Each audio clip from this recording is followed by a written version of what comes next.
Intake to, di ba? Di ba? Gago! 122! Ha? Gago! Doon eh, yung isa spark plug. Hindi yun yung ano. Spark plug? Okay.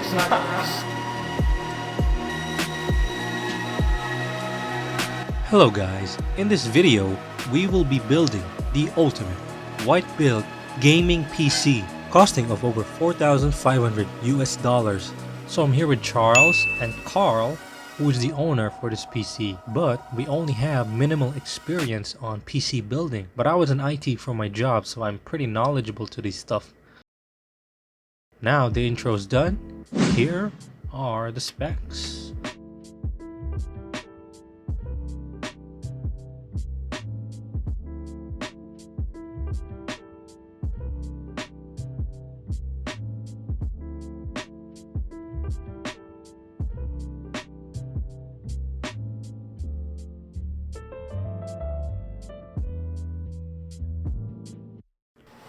Now let the unboxing begin. Starting off with the motherboard, the Asrock X670 Steel Legend, the top of the line of Asrock's AMD motherboard lineup right now.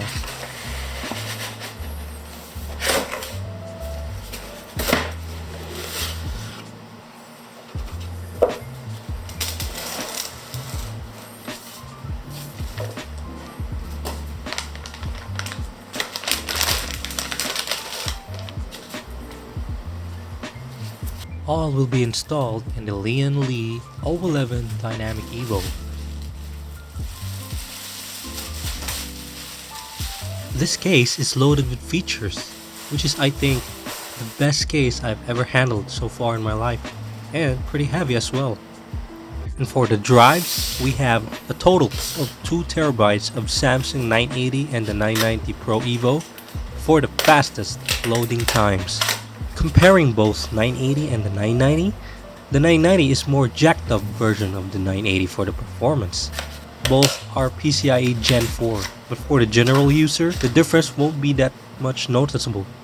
And for our memory, we will have the 64 gigs of DDR5 G.Skill Trident Neo.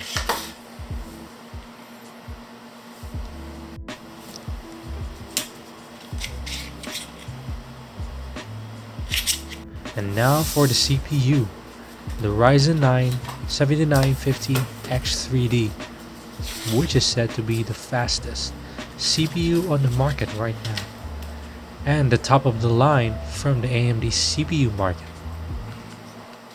And then it will be cool with the NZXT Kraken Elite 360. Well, to be honest, this will be my first time handling the AIO cooler, which is pretty cool and better performance overall, but for my preference, I would still prefer the old fan coolers.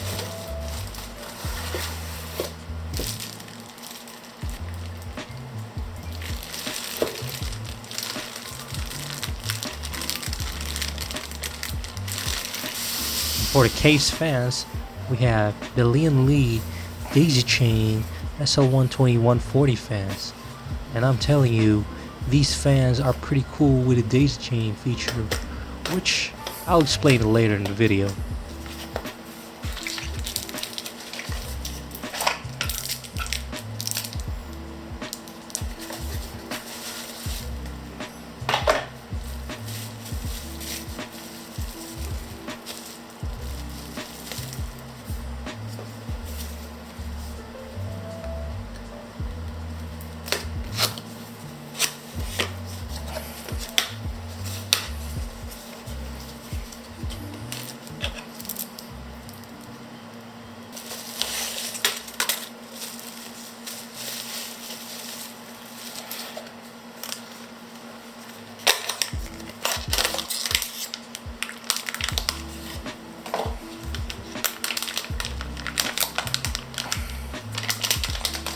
And next is the graphics card, the mighty Gigabyte Aero RTX 4090, which is the most powerful GPU you could ever find right now, and the answer to 4K gaming and high FPS.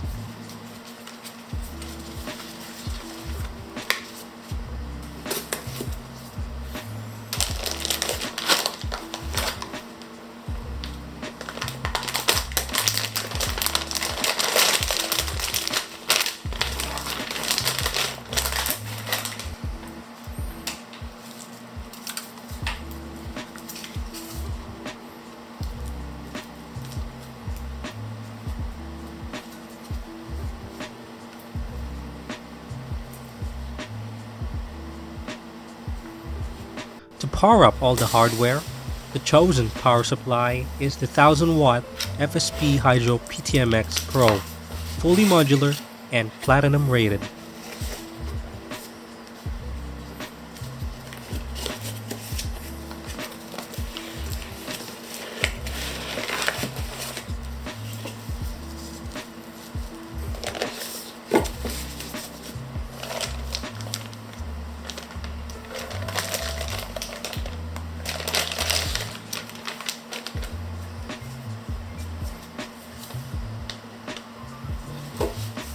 Now that the unboxing is done, let's commence the build.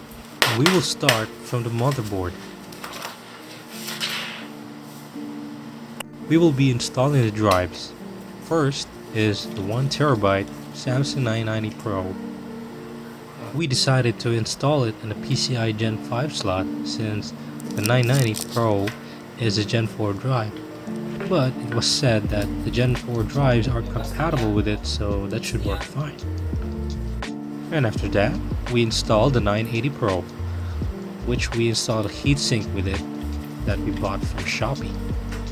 And next is our memory, the 64 gigs G.Skill Trident, which features an AMD Expo for quick overclocking. Well, I'm not gonna lie, we got a bit nervous putting them in, and they were a bit hard to push in.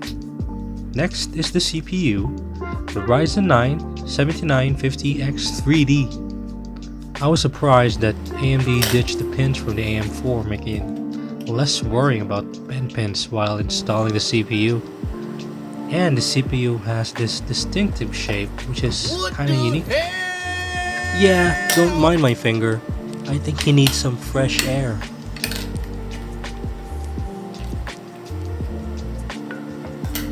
Next is I removed the stock cooling mount for the CPU cooler.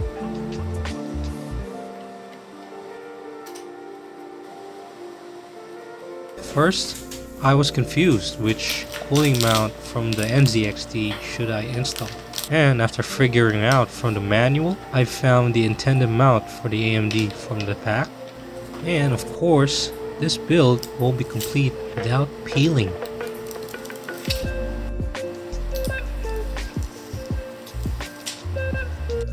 Next will be the case, the Lian 011 Dynamic Evo. This case is packed with features, especially the fully modular design to ease the build, plenty of space as well for the cable management, and a hard drive cage, cause long live the HDDs.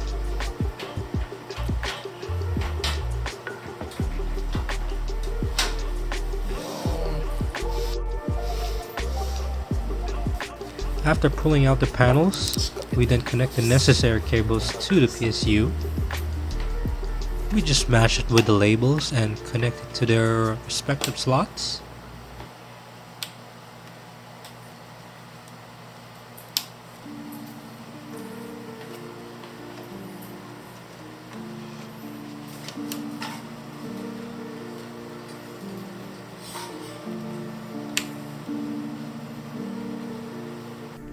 Then we installed our PSU to the case.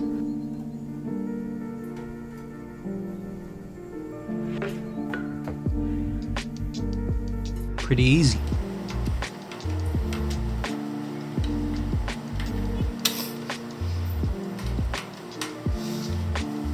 Then we pre-route the cables to the front so it will be easy plugging in the cables after the motherboard is installed.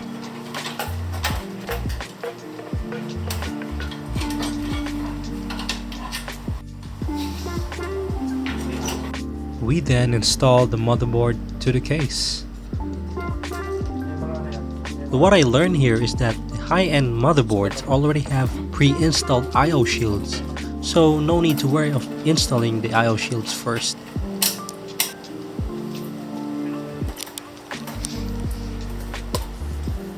Now with all that screwed in, we plug in the front panel cables. Or spark plug, as Karl mentioned. But thanks to Lian, the case has already grouped the power pins into one and saved our time plugging in. Next is we screwed in the Lian GPU anti-sag, which is included with the case, which we then remove it afterwards later in the video.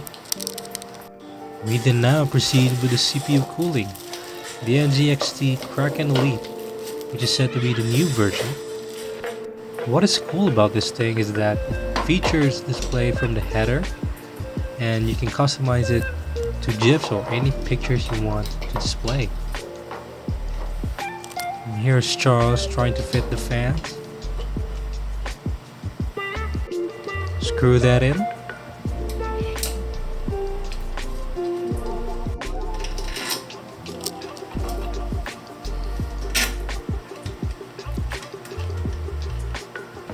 We then connect and screw the Lian fans at the front of the radiator. So basically we sandwiched the radiator.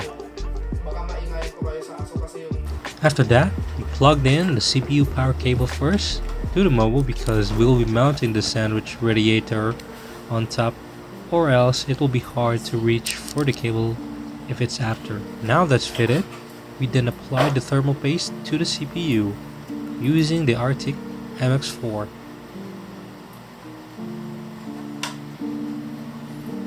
We then screwed in the pump header of the cooler.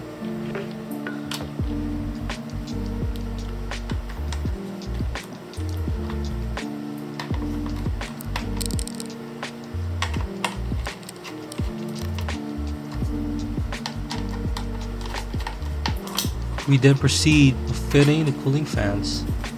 The coolest thing about the Lian fans is that the daisy chain feature, which you can easily stick them together without the need of screws that much.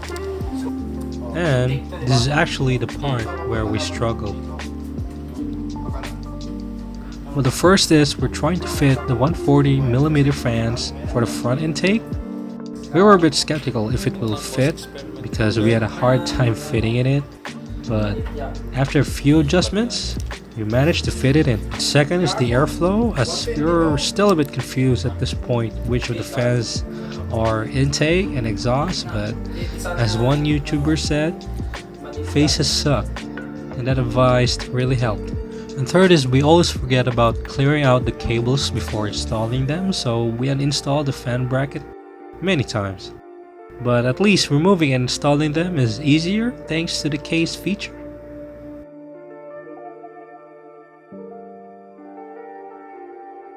And after some trial and error and adjustments, we managed to fit them all in. We then plugged in the power cables and the USB connectors.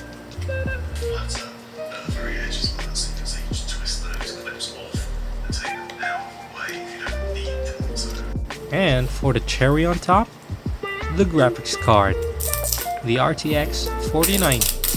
Just look at how chunky this card is. Pretty heavy for a graphics card as well. Now we just have to peel this plastic on this chunky boy.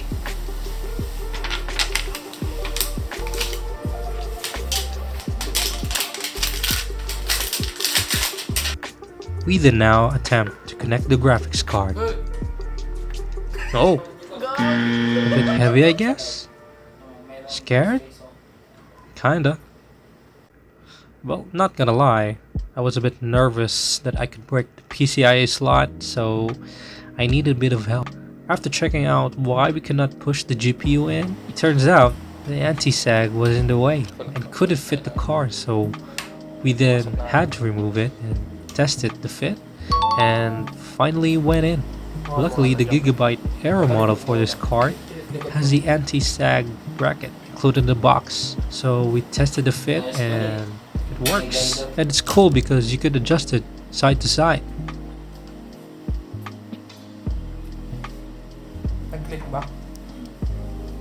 Now that is settled, we then connect and tidy up the necessary cables.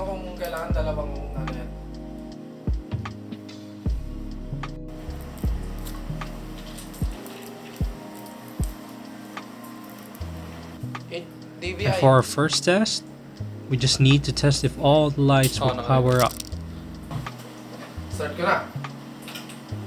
And it looks like the fans didn't light up. We found out one connector for the RGB fans wasn't plugged in. And there you have it.